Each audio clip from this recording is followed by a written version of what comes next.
ওয়াল্লাযীনা হুম আনিল লাগবি মুরিদুন। সফল মুমিনের 2 নম্বর গুণ হলো সফল মুমিন বেহুদা বিষয় পরিহার করে। ওয়াল্লাযীনা হুম লিয-যাকাতি ফাঈলুন।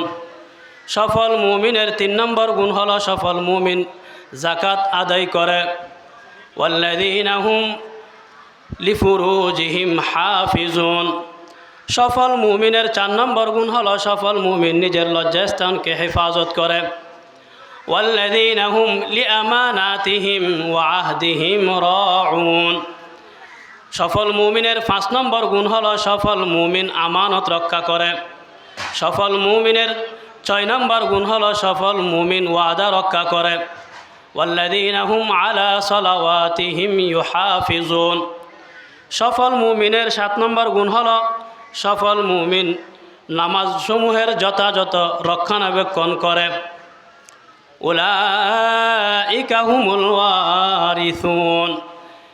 আল্লাহ তাআলা বলেন এই 7 গুণে গুণান্বিত মুমিনরাই হবে ওয়ারিস।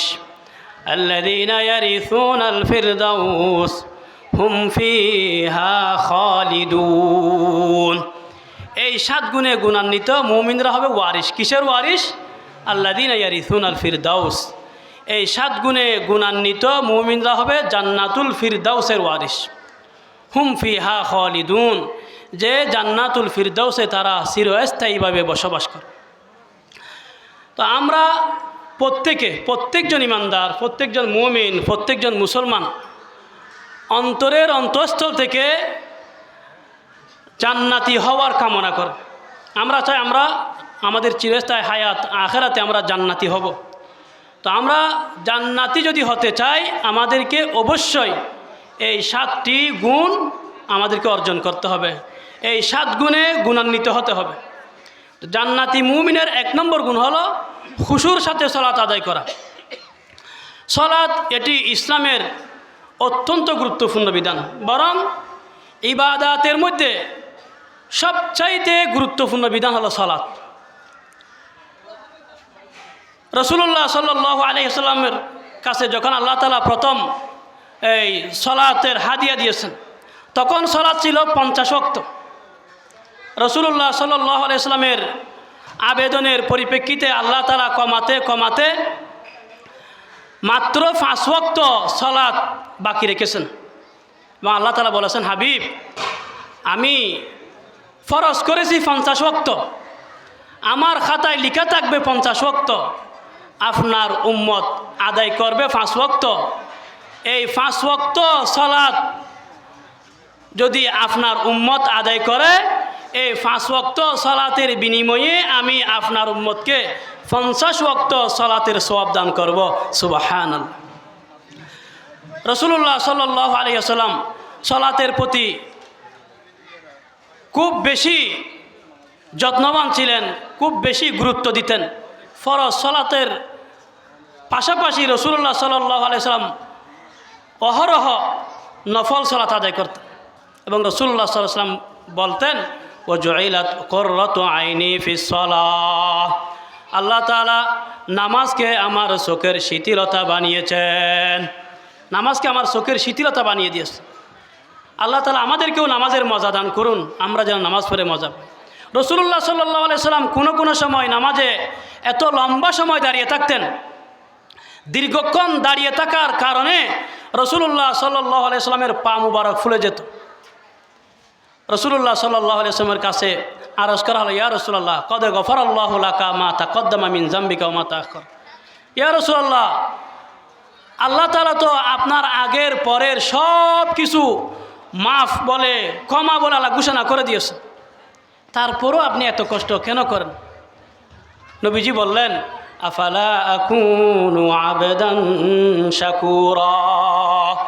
আল্লাহ ক্ষমা করে দিয়েছে তো কি হয়েছে? আমি কি আমার রবের শুকরগুজার বান্দা হব না?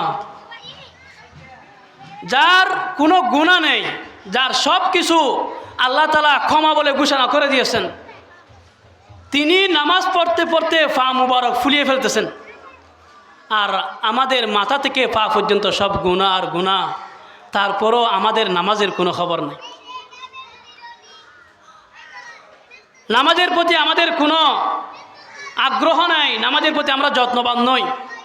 রাসূলুল্লাহ সাল্লাল্লাহু আলাইহি ওয়াসাল্লাম নামাজকে কত গুরুত্ব দিতেন।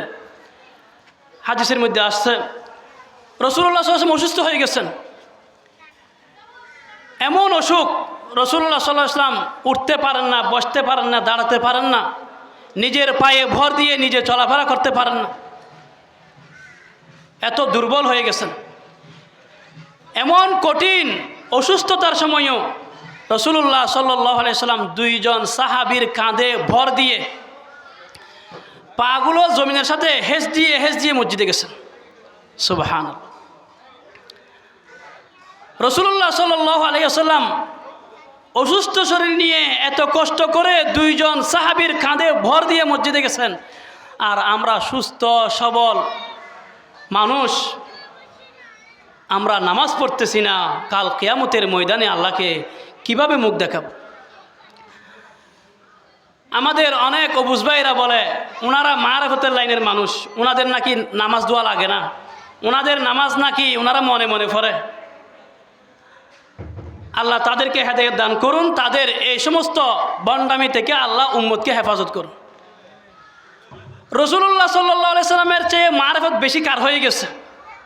রাসূলুল্লাহ সাল্লাল্লাহু আলাইহি ওয়াসাল্লাম এমন অসুস্থ শরীর নিয়ে এত কষ্ট করে মসজিদে গেছেন, আর আমার ভাইয়েরা বলে ওনারা মারিফতের লাইনের মানুষ, ওনাদের মারিফতের কারণে নামাজ লাগে। রাসূলুল্লাহ সাল্লাল্লাহু আলাইহি ওয়াসাল্লাম যখন দুনিয়া থেকে বিদায় নিয়ে যাবেন, বিদায়ের পূর্বে রাসূলুল্লাহ সাল্লাল্লাহু আলাইহি ওয়াসাল্লাম সর্বশেষ দুটি কথা বলেছেন। রাসূলুল্লাহ সাল্লাল্লাহু আলাইহি ওয়াসাল্লাম সর্বশেষ যে দুটি কথা বলেছেন, তার মধ্যে প্রথম কথা ছিল সালাত, সালাত, সালাত। হযরত আলী রাদিয়াল্লাহু আনহু বলেন, কানা আখিরু কালামিন নবী সাল্লাল্লাহু আলাইহি ওয়াসাল্লাম আসসালাহ ওয়া মা মালাকাত আইমানুকুম। হযরত আলী রাদিয়াল্লাহু তাআলা আনহু বলেন, রাসূলুল্লাহ সাল্লাল্লাহু আলাইহি ওয়াসাল্লাম সর্বশেষ দুটি কথা বলেছেন। এক নম্বর আসসালাহ, তোমরা তোমাদের নামাজের প্রতি যত্নবান হও। দুই নম্বর কথা হলো ওয়া মা মালাকাত আইমানুকুম। রাসূলুল্লাহ সাল্লাল্লাহু আলাইহি ওয়াসাল্লাম সর্বশেষ দুই কথার মধ্যে দ্বিতীয় কথা হলো তোমরা তোমাদের অধীনস্থদের ব্যাপারে যত্নবান হও, তোমরা তোমাদের নামাজের ব্যাপারে যত্নবান হও, তোমরা তোমাদের অধীনস্থদের ব্যাপারে যত্নবান হও। নামাজ কত গুরুত্বপূর্ণ। নবীজির জীবনের সর্বশেষ কথা দুইটি কথার মধ্যে প্রথম কথা হলো সালাত, সালাত, সালাত। জলিলুল কদর সাহাবী, আমিরুল মুমিনিন, খলিফাতুল মুসলিমিন হযরত ওমর রাদিয়াল্লাহু তাআলা আনহু, ওনার শাসনামলে প্রত্যেক এলাকার জিম্মাদারদের কাছে চিঠি লিখেছেন। চিঠির মধ্যে কি ছিল? চিঠির মধ্যে লেখা ছিল, ইন্না আহাম্মা আমরিকুম ইনদি আস-সালাহ ফামান হাফিজাহা ওয়া হাফাজা আলাইহা হাফিজা দীনা ওয়া মান যায়্যাহা ফাহুয়া লিমা সিওয়াহু আযিয়াউ। হযরত ওমর রাদিয়াল্লাহু তাআলা আনহু বলেন, আমার কাছে তোমাদের সবচাইতে গুরুত্বপূর্ণ আমল হলো সালাত, সালাত। আমার কাছে তোমাদের সবচাইতে গুরুত্বপূর্ণ আমল হলো সালাত। যে ব্যক্তি সালাতকে যথাযথভাবে হেফাজত করবে, সালাতের পাবন্দি করবে, সালাতের রক্ষণাবেক্ষণ করবে, সে তার দিনকে হেফাজত করল। যে ব্যক্তি নামাজকে বরবাদ করবে, সে নামাজ ব্যতীত অন্যান্য সব আমলসমূহকে আরও বেশি বরবাদ করবে। হযরত ওমর রাদিয়াল্লাহু তাআলা আনহু ফজরের নামাজের ইমামতি করতেছেন। আবু লুলু নামের এক বদনসিব মুশরিক অগ্নি পূজারী মসজিদের মেহরাবের মধ্যে লুকিয়েছিল ধারালো ছুরি নিয়ে। হযরত ওমর রাদিয়াল্লাহু তাআলা আনহু যখন দ্বিতীয় রাকাত শুরু করলেন, এই বদনসিব ভিতর থেকে বের হয়ে হযরত ওমর রাদিয়াল্লাহু তাআলা আনহুকে এলো পাতাড়ি আঘাত করলেন। উপস্থিত সাহাবে কেরামের মধ্য থেকে আরও 13 জনকে আঘাত করলেন। সাথে সাথে স্পটের মধ্যে 7 জন সাহাবী শাহাদাত বরণ করেছেন। সাহাবে কেরাম সংক্ষেপে নামাজ শেষ করার পরে হযরত উমর রাদিয়াল্লাহু তাআলা আনহু বেহুশ। হযরত উমর রাদিয়াল্লাহু তাআলা আনহুকে অনেক চেষ্টা করেছেন হুঁশ ফেরানোর জন্যে, কোনোভাবে হুঁশ ফিরতেছে না। ওনারা যেহেতু জানতেন হযরত উমর রাদিয়াল্লাহু তাআলা আনহু নামাজের প্রতি কীরকম যত্নবান ছিলেন, নামাজকে কত বেশি গুরুত্ব দিতেন, এজন্য একজন ব্যক্তি বুদ্ধি করে ওনার কানের কাছে গিয়ে বলতেছেন, আসসালাতু ইয়া আমিরাল মুমিনিন, আসসালাতু ইয়া আমিরাল মুমিনিন। হযরত উমর রাদিয়াল্লাহু তাআলা আনহুর কানের কাছে গিয়ে বলতেছে, আমিরুল মুমিনিন, সালাত সালাত সালাত। যে উমর রাদিয়াল্লাহু তাআলা আনহু এত চেষ্টা করার পরেও তখন হুঁশ আসতেছে না, হুঁশ ফিরতেছে না, বেহুশ হয়ে পড়ে রয়েছেন। সলাতের কথা কানে পড়ার সাথে সাথে হযরত উমর রাদিয়াল্লাহু তাআলা আনহুর হুঁশ ফিরে এসেছে। সুবহানাল্লাহ। এমন কঠিন সময়, জীবন মরণের সন্ধিক্ষণে তিনি চোখ মেলে দেখতেছেন ওনার চারিদিকে সব মানুষ, সব সাহাবে কেরাম দাঁড়িয়ে আছেন, সবার চোখে পানি, ওনার পুরো শরীর ব্যথায় কাতর, জামা কাপড় সব রক্তাক্ত, ওনার কত স্থান থেকে রক্ত বের হচ্ছে। এমন কঠিন পরিস্থিতিতে হুঁশ ফিরার পরে সর্বপ্রথম তিনি বলতেছেন, আসল্লান নাস, মানুষেরা নামাজ পড়েছে। যেহেতু দুর্ঘটনা হয়েছে নামাজের সময়, হুঁশ ফিরার পরে অন্য কোনো চিন্তা নাই, মানুষের নামাজের চিন্তা। মানুষ নামাজ পড়তে পারেছে, সবাই নামাজ পড়েছে। তখন সবাই বললেন, হ্যাঁ হ্যাঁ সবাই নামাজ পড়েছে। তখন উমর রাদিয়াল্লাহু তাআলা বলছেন, আলা ইন্নাহু লা হাজ্জা ফিল ইসলামি লি আহাদিন তারাকাস সালাহ। বললেন, হ্যাঁ সবাই শুনে রাখো, যে ব্যক্তি নামাজ ছেড়ে দেয়, যে ব্যক্তি নামাজ ছেড়ে দেয়, ইসলামে তার কোনো অংশ নাই। একথা বলার পরে তিনি অজুর পানি আনালেন। অজুর পানি আনানোর পরে তিনি অজু করলেন। অজু করে তিনি ওই অবস্থায় নামাজ আদায় করলেন। সুবহানাল্লাহ। পরিস্থিতি কত কঠিন, জীবন মরণের সংকট। এমন সময়ও হযরত উমর রাদিয়াল্লাহু তাআলা নামাজের কথা বলেননি। এমন কঠিন পরিস্থিতিতেও তিনি নামাজ আদায় করেছেন। আজকে আমরা শত শত মুসলমান, হাজার হাজার মুসলমান সুস্থ শরীর নিয়ে আজকে আমরা নামাজ পড়তেছি না। কাল কিয়ামতের ময়দানে নবীজির সামনে মুখ কীভাবে দেখাবো আমরা? অথচ কিয়ামতের ময়দানে তো আমলের মধ্যে সর্বপ্রথম নামাজের হিসাব হবে। রাসূলুল্লাহ সাল্লাল্লাহু আলাইহি ওয়াসাল্লাম বলেছেন, আউয়ালু মা ইউহাসাবু বিহিল আবদু ইয়াউমাল কিয়ামাতিস সালাহ। কিয়ামতের ময়দানে সর্বপ্রথম বান্দার নামাজের হিসাব হবে। ফাইন সালাহাত সালাহা সাইরু আমালি ওয়া ইন ফাসাদাত ফাসাদা সাইরু আমালি। বান্দার প্রথম নামাজের হিসাব হবে। নামাজ যদি ঠিক হয় বাকি সব ঠিক, নামাজ যদি বেঠিক হয় বাকি সব বেঠিক। আর নামাজ ঠিক থাকলে বাকি সব ঠিক থাকবে। নামাজ যদি আমার ঠিক না থাকে, আমার আর বাকি আমলগুলো বেঠিক ধরা হবে। নামাজ আমাদেরকে প্রত্যেককে আমাকে গুরুত্ব সহকারে 5 ওয়াক্ত সালাত আদায় করতে হবে। সাথে সাথে আমার নামাজটা যেন সুন্দর হয়, নামাজটা যেন ঠিক হয়, নামাজটা যেন আল্লাহর কাছে গ্রহণযোগ্য হয়, এভাবে আমাদেরকে নামাজ পড়ার চেষ্টা করতে হবে। নামাজ আল্লাহর কাছে গ্রহণযোগ্য হওয়ার অন্যতম শর্ত হলো খুশুর সাথে সালাত আদায় করা। খুশু এটি নামাজের অত্যন্ত গুরুত্বপূর্ণ একটি বিষয়। খুশু কি? নামাজের খুশু হলো আন্তরিক বিনয়ের সাথে সালাত আদায় করা, একাগ্রতার সাথে সালাত আদায় করা, মনোযোগের সাথে সালাত আদায় করা। এমন যেন না হয় আমি নামাজে দাঁড়ালাম আর দুনিয়ার সব চিন্তা ভাবনা আমার মাথায় ঘুরতেছে, আমার শরীর, আমার অঙ্গ প্রত্যঙ্গ সব নামাজের মধ্যে হাজির আছে, আমার মনটা সারা পৃথিবীতে ঘুরতেছে। এরকম হলে এটা খুশু পরিপন্থী নামাজ হবে। এই নামাজ দুর্বল হয়ে যাবে, এই নামাজ আল্লাহর কাছে গ্রহণযোগ্যতা হারাবে। এই জন্য নামাজ যেন আল্লাহর কাছে গ্রহণযোগ্য হয়, আমাকে খুশুর সাথে সালাত আদায় করতে হবে। নামাজে দাঁড়িয়ে শরীরের অঙ্গ প্রত্যঙ্গ স্থির রাখা, এটি খুশুর অন্যতম একটি অংশ। নামাজে দাঁড়িয়ে অনেকে অনর্থক বিভিন্ন শরীরের বিভিন্ন অংশে চুলকায়, নামাজে দাঁড়িয়ে কাপড় ঠিক করে, নামাজে দাঁড়িয়ে চুল ঠিক করে, নামাজে দাঁড়িয়ে হাতের আঙ্গুল ফুটায়, নামাজে দাঁড়িয়ে অনেকে হেলতে থাকে। এগুলি সব খুশুর পরিপন্থী কাজ। রাসূলুল্লাহ সাল্লাল্লাহু আলাইহি ওয়াসাল্লাম বলেন, উমিরতু আন আসজুদা আলা সাবআতি আযম ওয়ালা আকুফা সাউবান ওয়ালা শা'রা। নবীজি বলেন, আল্লাহ তাআলা আমাকে 7টি অঙ্গের সাহায্যে সিজদা করার জন্য হুকুম করেছেন এবং আমাকে নির্দেশ দেওয়া হয়েছে নামাজে যেন আমি কাপড় না গুটাই, চুল না গুটাই।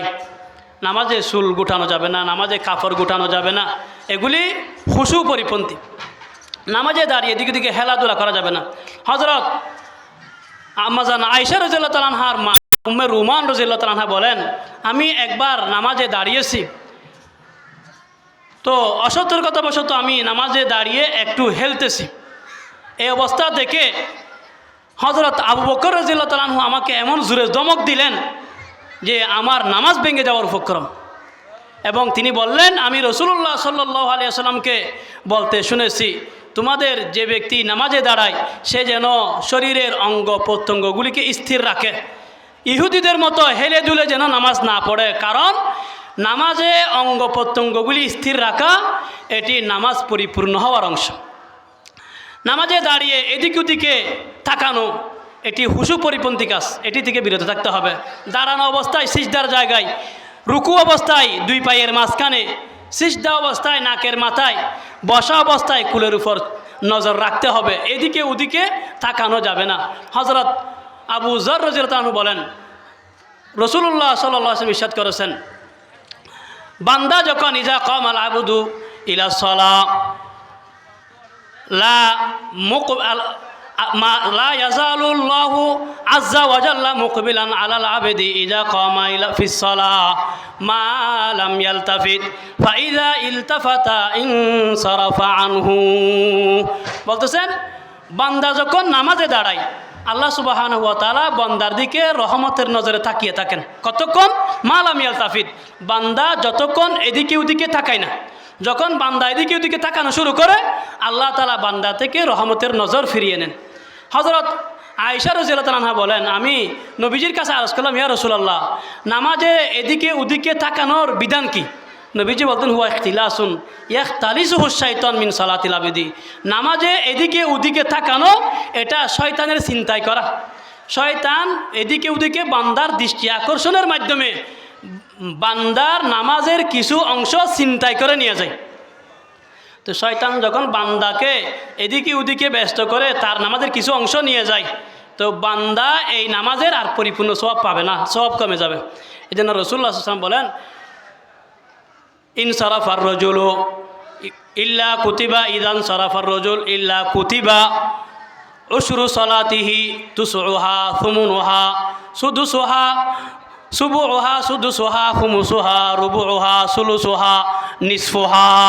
রাসূলুল্লাহ সাল্লাল্লাহু আলাইহি ওয়াসাল্লাম বলেন, বান্দা যখন নামাজ শেষ করার পরে কেউ নামাজের 10 ভাগের 1 ভাগ সওয়াব পায়, কেউ 9 ভাগের 1 ভাগ, কেউ 8 ভাগের 1 ভাগ, কেউ 7 ভাগের 1 ভাগ, কেউ 6 ভাগের 1 ভাগ, কেউ 5 ভাগের 1 ভাগ, কেউ 4 ভাগের 1 ভাগ, কেউ 3 ভাগের 1 ভাগ, কেউ 2 ভাগের 1 ভাগ সওয়াব পায়।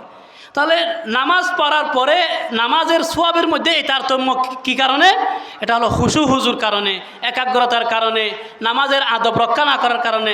যে যত খুশু হুজুর সাথে সালাত আদায় করবে, একাগ্রতার সাথে সালাত আদায় করবে, মনোযোগের সাথে সালাত আদায় করবে, তার সওয়াব তত বেশি হবে।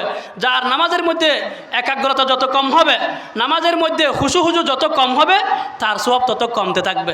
এজন্য আমরা যদি নামাজের পরিপূর্ণ সওয়াব পেতে চাই, নামাজ যদি আমরা আল্লাহর কাছে গ্রহণযোগ্য হোক, এটা যদি আমরা চাই, আমাদেরকে খুশু হুজুর সাথে, একাগ্রতার সাথে, মনোযোগের সাথে আমাদেরকে সালাত আদায় করতে হবে। আল্লাহ তাআলা আমাদেরকে বোঝার